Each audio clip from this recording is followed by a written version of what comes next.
UK choose करना चाहिए या फिर नहीं, 2024 के अंदर आपको यूके में आना चाहिए या नहीं, जिधर इतने ज़्यादा रूल्स चेंज हो रहे हैं। इसके अलावा वर्क वीज़ा की बात कर रहे हैं, उसमें थ्रेशोल्ड सैलरी जो है वो इंक्रीज़ हो गई है, या आईएचएस की फ़ीस की बात कर रहे हैं, बहुत सारे रूल जो है वो चेंज हो रहे हैं। तो एक एक चीज़ मैंने आपके सामने रख दिया है। इन सारी चीज़ों को आप देख कर खुद ही सोच सकते हैं कि आपको यूके में आना चाहिए या फिर नहीं। अगर आपके ज़हन में किसी किस्म का कोई सवाल है तो आप मुझे इंस्टाग्राम पर मैसेज कर सकते हैं। इंस्टाग्राम की जो आईडी है वो डिस्क्रिप्शन में मेंशन है।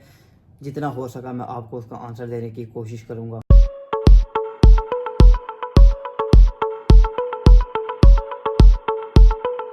अस्सलाम वालेकुम। हाँ जी, तो यार क्या हाल चाल है हम सबके? होप एकदम मज़े में हो गए आप सब। Welcome back to another video. अच्छा यार, जैसे कि आपको पता है कि यूके में इलेक्शन होने जा रहे हैं 2024 के अंदर, तो इसकी बिना पे बहुत सारे रूल्स जो हैं वो चेंज हो रहे हैं।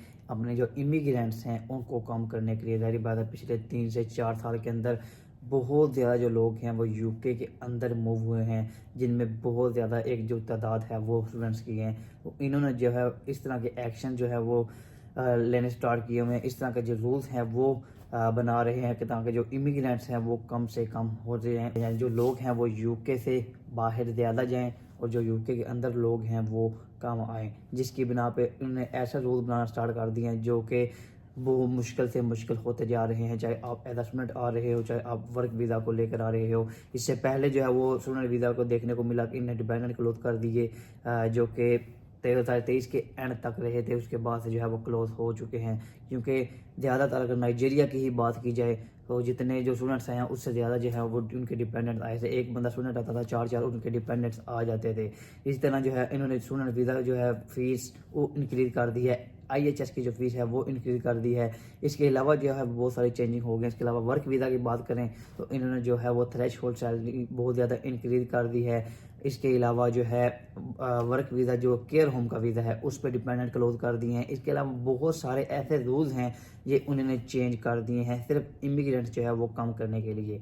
तो इस चीज़ को लेके बहुत सारे जो स्टूडेंट्स हैं वो अभी कंफ्यूज हैं कि हमें यूके चूज़ करना चाहिए या नहीं, हम यूके आ जाएं या नहीं, के रूल जो है वो चेंज हो रहे हैं, तो अभी वर्थ इट रहेगा या नहीं। एक बात मैं पहले आपको क्लियर कर दूं कि अगर तो भाई यूके के अलावा आपके पास ऑप्शन है यूएसए का, ऑस्ट्रेलिया का, कनाडा का, ये 3 ही इससे ऊपर मेन कंट्री आते हैं। इसके बाद जो है वो ऑलमोस्ट यूके ही आ जाता है। अगर वो आपके पास ऑप्शन मौजूद है, आपको नज़र आ रहा है कि आप उन कंट्रीज़ में इजीली मूव कर सकते हो, तो आप भाई यूके ना आओ। कोई ज़रूरत नहीं है यूके आने की। आप उधर अगर जा सकते हो, नो डाउट वो कंट्रीज़ यूके से बेस्ट हैं, आप उधर चले जाओ। लेकिन अगर आपको लग रहा है कि वो कंट्रीज़ आपके लिए चूज़ करना मुश्किल हो रहा है, क्योंकि वीज़ा रिफ्यूजन जो रेशो है उधर की वो बहुत ज़्यादा है, ऑलमोस्ट 80% जो है वो वीज़ा रिफ्यूज़ हो रहे हैं। ऑस्ट्रेलिया की बात कर लें, कनाडा का प्रोसेस वैसे ही बहुत लंबा है। इसके बाद यूएसए की बात करें, उसका भी सेम प्रोसेस है। तो अगर तो आपको लगता है कि आप उधर जा सकते हो तो वो वेल एंड गुड, अगर नहीं तो भाई यूके आपके लिए, यूके के दरवाजे खुले हैं। सबसे जो ज़्यादा रेशो है वीज़ा की वो यूके की ही है। इसके अलावा बहुत सारे जो हैं वो ये चीज़ लेकर परेशान है कि भाई अगर यूके आएँ तो वर्क वीज़ा लेकर आएँ, एज स्टूडेंट आएँ, या फिर यूरोप ही हम सीधा निकल जाएँ, क्या सीन है। यूरोप की भी भाई सेम कंडीशन है। अगर आपको यूरोप का डायरेक्ट वीज़ा लेना है तो वो बहुत मुश्किल है। अगर स्टडी वीज़ा की बात कर लें तो उसके इंटरव्यू वगैरह होते हैं, आइट्स वगैरह होता है, तो वो भी काफ़ी मुश्किल है as compare to UK. UK के यूनिवर्सिटी ऐसी हैं जो कि आइट्स वगैरह को एडमिशन दे देती हैं, जिसके इंटरव्यू कई यूनिवर्सिटी के नहीं होते। तो यूके ही बेस्ट आपके लिए ऑप्शन बचता है। अगर तो आपने यूरोप ही जाना है तो भाई आप यूके आएँ, यूके आके आप जो है वो ईजीली यूरोप मूव कर सकते हो। विजिट वीज़ा पे जाएँ, जैसे जाएँ, इधर आने के बाद उधर मूव हो जाएँ। बहुत सारे ऑप्शन होते हैं आपके लिए यूके आने के बाद।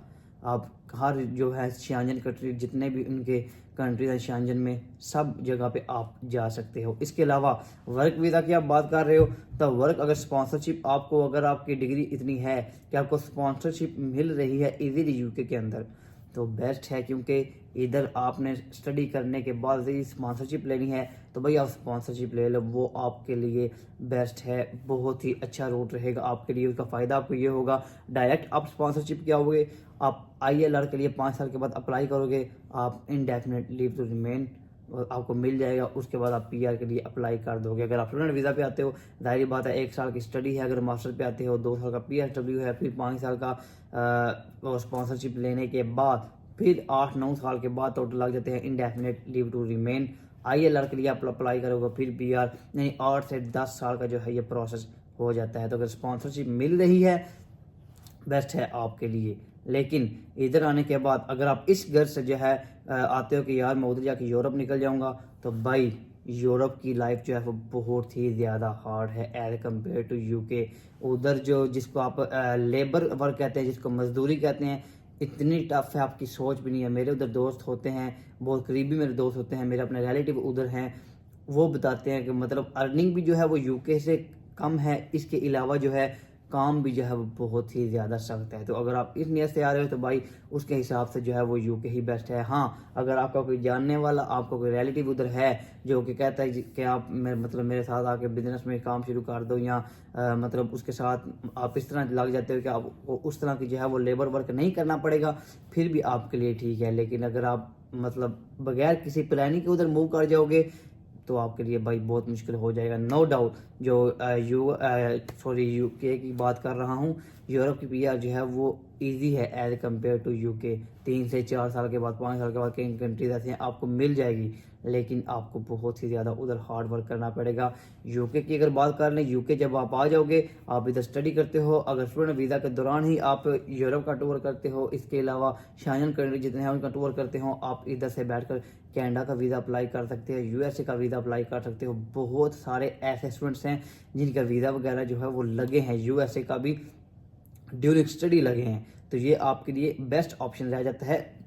आपके लिए बहुत सारे जो है वो रास्ते आगे से खुल जाते हैं। इसके अलावा आप जब इधर से स्टडी करते हो तो आप इधर स्टडी कंप्लीट करने के बाद जिस और कंट्री में अप्लाई करना चाहोगे तो आप विदाउट IELTS जो है वो उधर अप्लाई कर लोगे।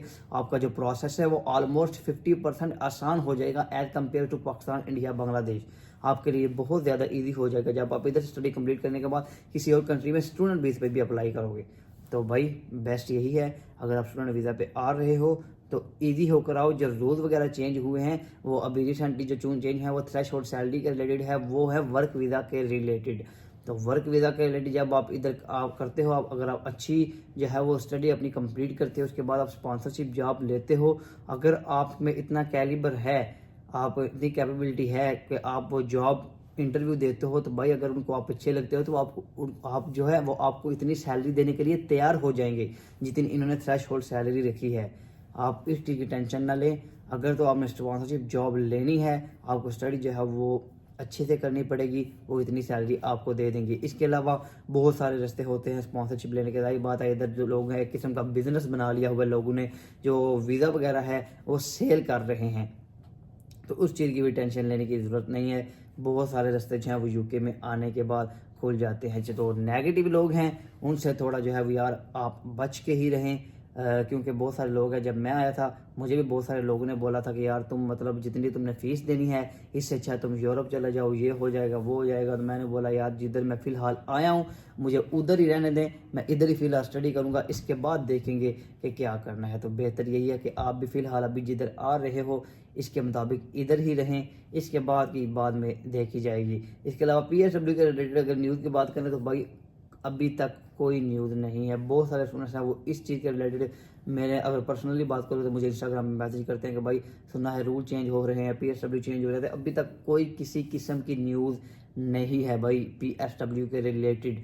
अभी तक जो मेन टेक में आने वाले हैं, उम्मीद है ऑलमोस्ट 90% उनको PSW मिलेगा। आज की डेट तक तो 100% मिलेगा, इसके बाद नहीं पता एकदम से वो क्या कर दें। लेकिन अभी तक कोई इस तरह की न्यूज़ नहीं है। ज़्यादा चांसेस ये भी हैं कि सितंबर इनटेक जो है उसमें भी जो है PSW क्लोज नहीं करने जा रहे।